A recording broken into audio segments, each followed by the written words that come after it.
Bienvenidos y bienvenidas a un nuevo año escolar que comienza. En esta semana 1 de la fase 1 comenzaremos con la unidad 1, la novela histórica y gótica.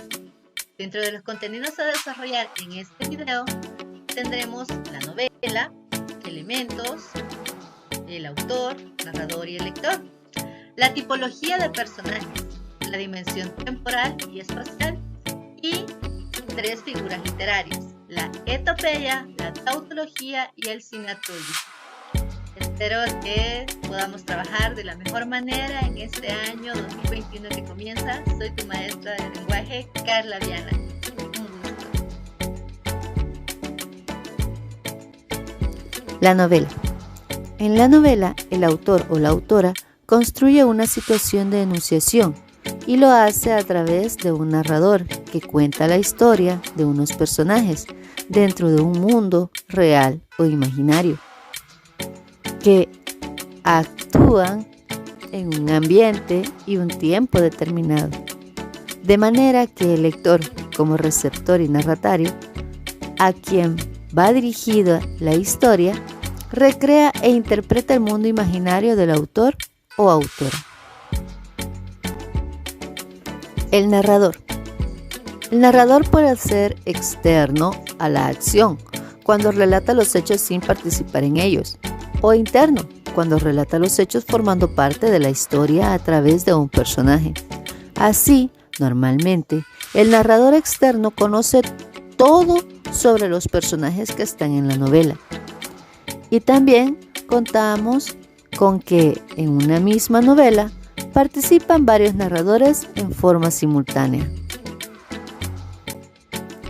Tiempo y espacio. Las dimensiones de tiempo y espacio permiten al lector reconocer el ambiente físico, social y psicológico de la narración. En cuanto al físico, describe el lugar donde se realiza la acción, exterior o interior.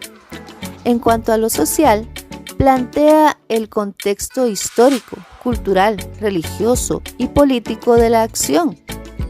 Y con relación a la dimensión psicológica, es el espacio donde se manifiesta el interior de los personajes o atmósfera espiritual, emociones, sentimientos y pensamientos.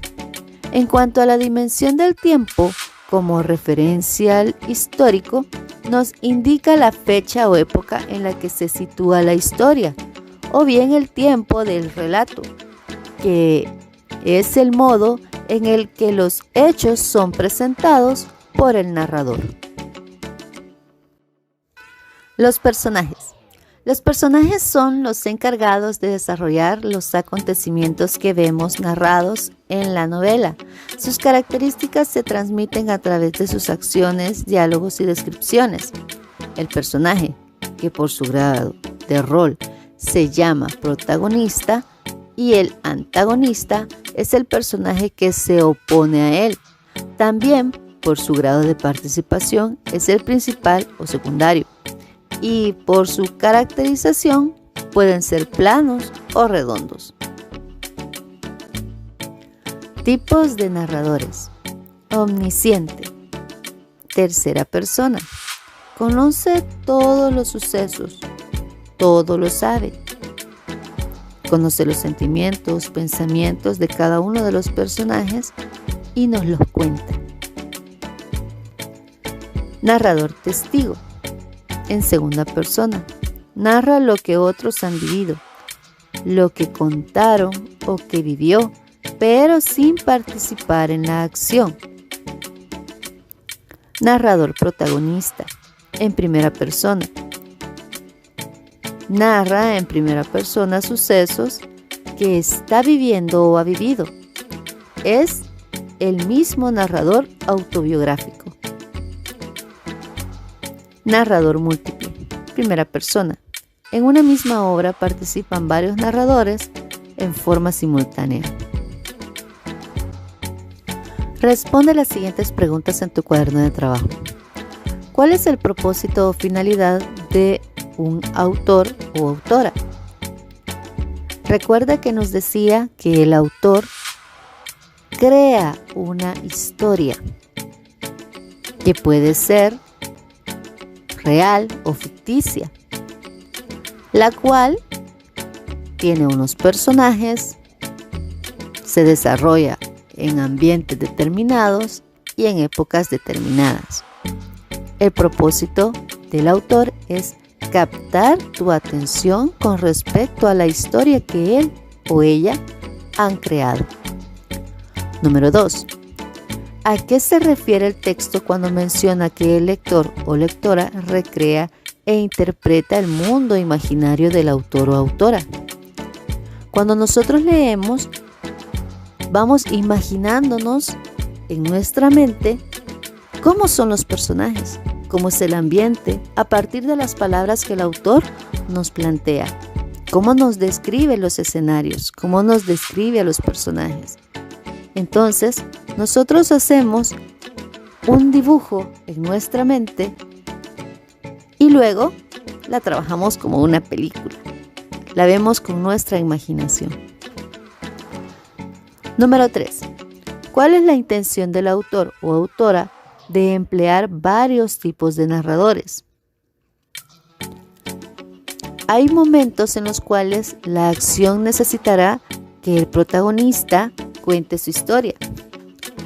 En otros, se necesitará que alguien más cuente la historia. Entonces ahí puede variar el tipo de narradores que puedan utilizarse dependiendo de la forma o el toque que quiera darle el autor a dicha historia. Número 4.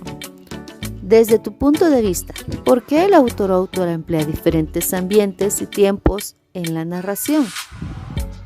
Yo te diría que cada autor refleja un mundo ficticio en el cual plantea un mensaje.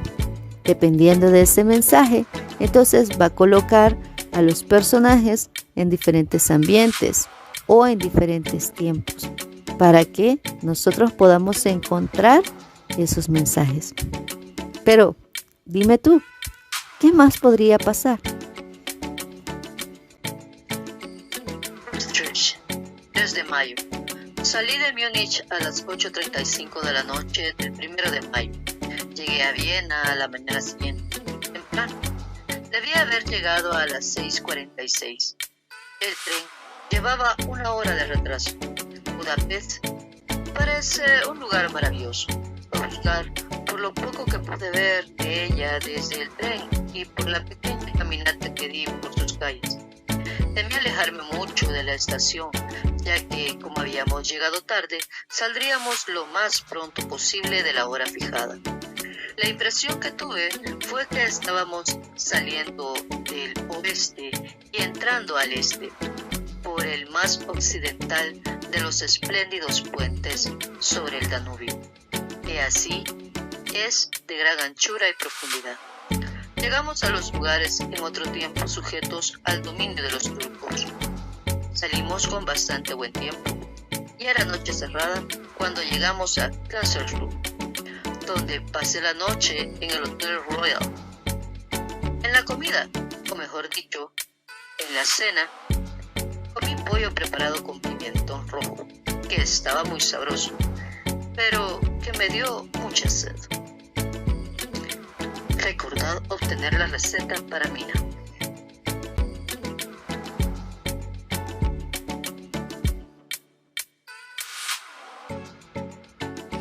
Le pregunté al camarero y me dijo que se llamaba paprika Helm y que, como era un plato nacional, me sería muy fácil obtenerlo en cualquier lugar de los Cárpatos.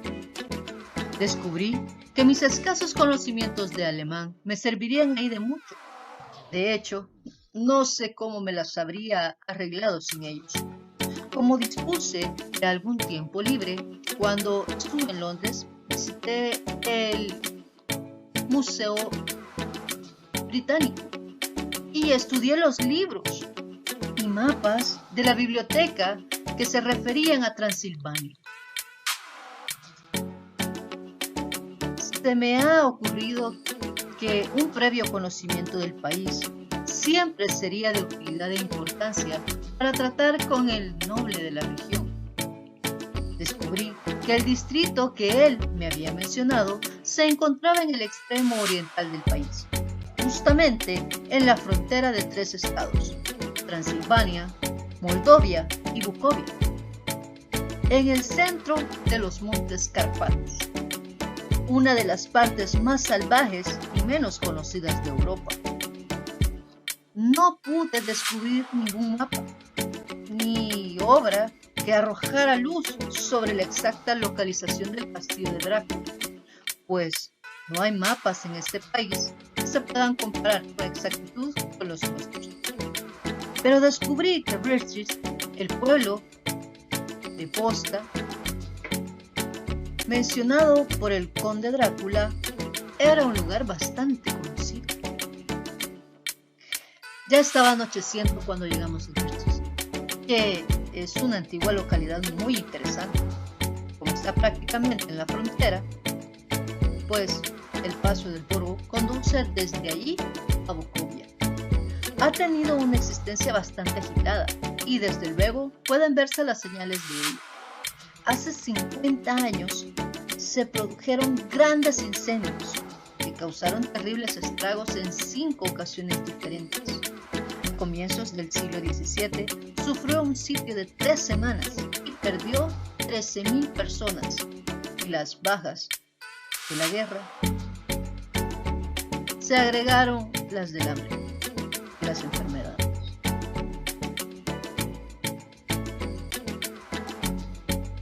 El conde Drácula me había indicado que fuese al Hotel Godolphin, el cual, para mi satisfacción, era bastante anticuado.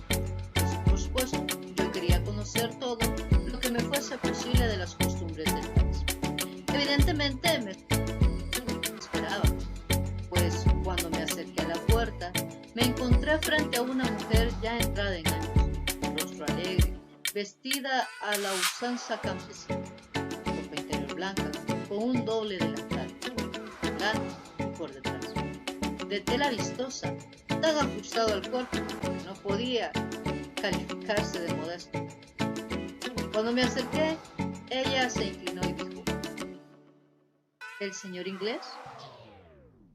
Sí, le respondí. Jonathan Harker. Ella sonrió y le dio algunas instrucciones a un hombre anciano en camisa de blancas mangas, que la había seguido hasta la puerta. El hombre se fue, pero regresó inmediatamente con una carta. Mi querido amigo, bienvenido a los Cárpatos. Lo estoy esperando ansiosamente. Su amigo, Drácula. Actividad 3. Identifica los elementos de la novela y responde en tu cuaderno de trabajo. Número 1. ¿Cuál es el tipo de narrador? El narrador es protagonista, muy bien. Él está narrando su historia, en este caso, su viaje hacia Transilvania. Número 2. ¿Cuál es la época en la que relata el narrador? La novela fue publicada en 1897, cuando Bram Stoker sufría graves estados de depresión que lo aislaron de la vida social. Drácula toma elementos de la realidad y los mitos sobre el vampirismo en Europa Oriental, uniéndolos a la ficción y los escenarios de Londres a finales del siglo XVIII, como epicentro de la acción.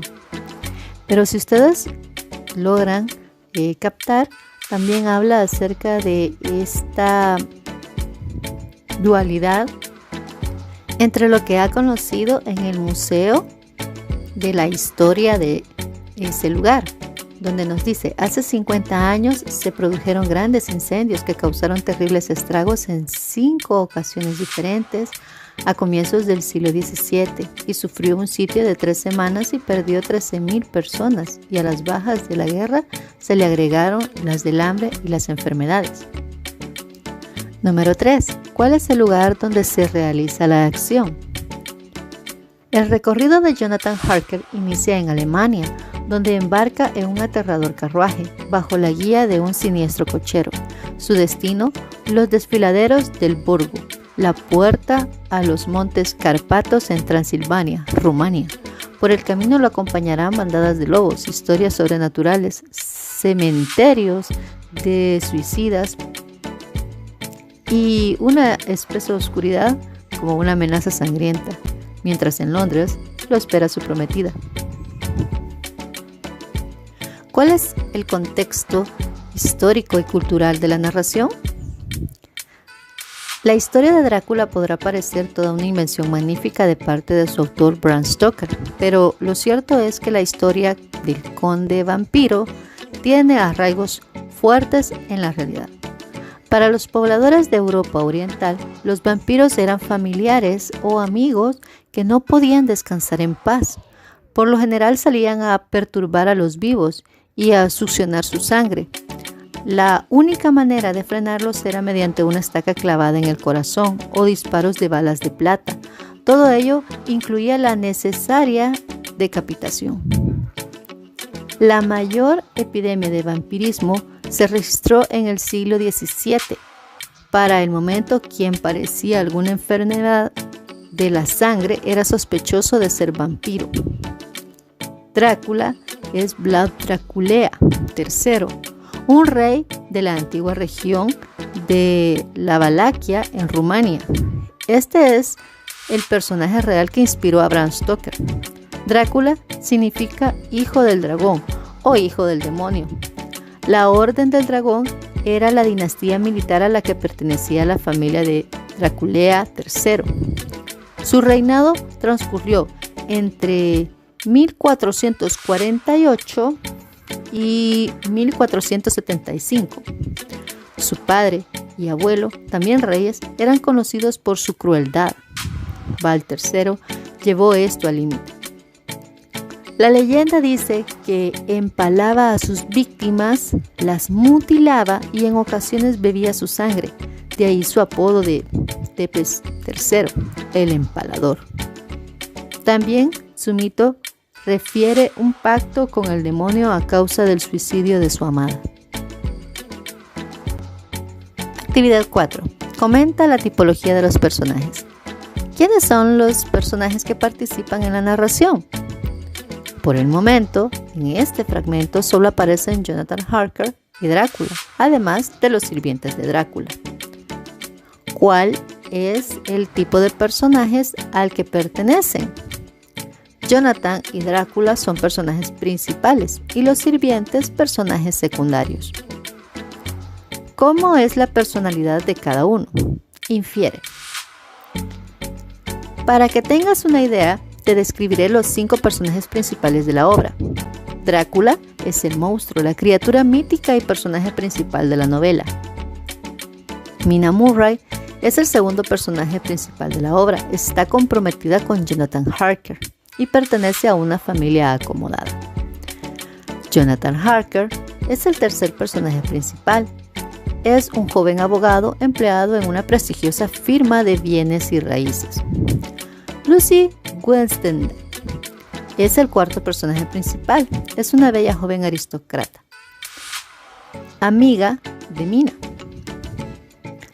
Y Abraham Val Hensen, que es el quinto personaje principal, que representa un médico holandés especializado en filosofía, fisioterapia, letras, ciencias y psicología. Pero también es un experto en esoterismo, libros prohibidos y conocimientos paganos. Sinatroísmo es la acumulación de términos semánticamente complementarios en una frase. Ejemplo: los niños jugaban felices, radiantes, traviesos, fascinados, divertidos y ágiles en el parque. Tautología consiste en repetir un pensamiento al expresarlo con las mismas o similares palabras. También es un pleonasmo o repetición. Ejemplo: una rosa es una rosa. Etopeya es la descripción de los rasgos internos de una persona, rasgos psicológicos y morales, personalidad, estado de ánimo, costumbres, actitudes, conductas, vicios, virtudes, ideologías. Ejemplo: don Gumersindo era afable, servicial, compasivo y se desvivía por complacer y ser útil a todo el mundo. Alegre y amigo de chanzas y burlas. Fragmento tomado de Pepita Jiménez de Juan Valera. Ahora veamos la actividad en donde tenemos que identificar qué figura literaria es la que se ha empleado. En Tierra de Infancia, el fragmento que aparece de Claudia Lars, se describe a la niña Menchas, por lo tanto es una epopeya. En el fragmento de 100 años de soledad de Gabriel García Márquez, también hay una descripción. Por lo tanto es otra epopeya.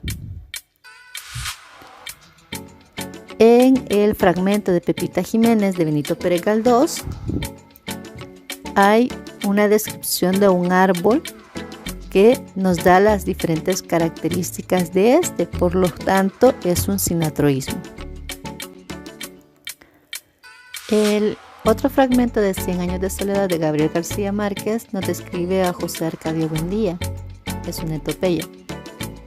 En el otro fragmento de 100 años de soledad de Gabriel García Márquez nos habla acerca de Melquiades, pero nos dice juvenil, repuesto, desarrugado, una dentadura nueva y radiante.